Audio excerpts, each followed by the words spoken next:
State governments tax all sorts of things, right? From cigarettes to sports betting, it's how they help pay for public services. But a recent economic study is asking a really fascinating question. Are they leaving money on the table when it comes to one of the most debated products in America? So let's dive into the economics of state firearm taxes. I mean, just think about the sheer variety of stuff states tax to bring in revenue.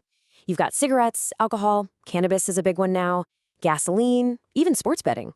A lot of these fall into that sin tax category, and believe me, they are a huge part of how states pay their bills. Which, of course, brings us to a product that is almost always in the headlines. So what happens if we apply that very same economic logic to firearms? Okay, so to really understand the potential here, we first need to get a handle on the current landscape. How are state taxes set up today, and where do firearms fit into all this? Or maybe, where do they not fit in? Just take a look at how critical sales and excise taxes are. In 2022, they made up more than 42% of all state tax revenue. That's second only to income tax. This is a massive slice of the pie, so any serious conversation about state budgets has to look at this. All right, let's quickly break down what we're talking about. An excise tax is not the same as that regular sales tax you see on your receipt at the store. Nope, this is an extra tax that targets specific products. Think about the tax on gasoline. That money is often set aside specifically to pay for fixing roads. It's a tool states use for all sorts of things. And this chart right here, it really lays out the core issue. Most things you buy, they just have that general sales tax. But then you have products like cigarettes, which get hit with both the sales tax and a special excise tax. But firearms, yeah, historically, they've been the odd one out. You pay the sales tax, sure, but most states have never added that extra state-level excise tax. And we should note, California and Pennsylvania are very recent exceptions to that rule. So, if a state did decide to add an excise tax, what's the right amount? This is where the economic modeling gets really cool. See, the goal isn't just to tax something, it's to tax it in a way that brings in the absolute most money possible for the state. This is a classic economics 101 idea. Think of it like a hill. If the tax rate is 0, you're at the bottom. You get 0 revenue.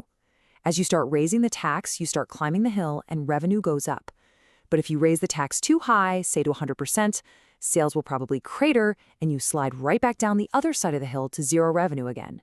The whole game is to find the very peak of that hill. That's the sweet spot. And here it is. This is the number the study landed on. The revenue maximizing rate is a combined total of about 38%. That means a state's existing sales tax plus a brand new excise tax would need to add up to roughly 38% to hit that sweet spot. So now we get to the multi-billion-dollar question. What's the bottom line here? If every single state actually put a policy like this in place, what would it mean for their budgets? Well, the study crunched the numbers for all 50 states, and the total potential here is, well, it's staggering.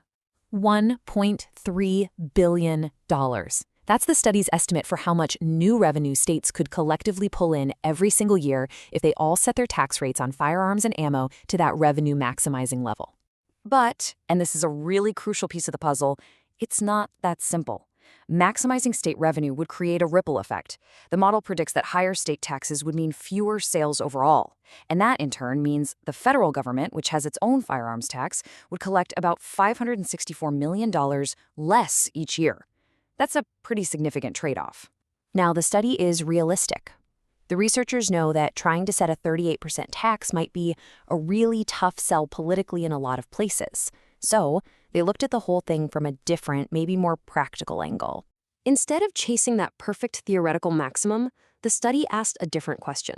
What if states just applied a tax rate they already use for other products? This kind of shifts the whole conversation from what's optimal to what's already on the books. And while a 38% tax on firearms might sound really high at first, when you put it next to other taxes, it's not totally out of left field. The highest state cigarette taxes are effectively over 65%, and some vape taxes are even higher than that. The point here isn't to say they're the same, but just that these kinds of tax levels, while high, already exist. So what would that actually look like on the ground?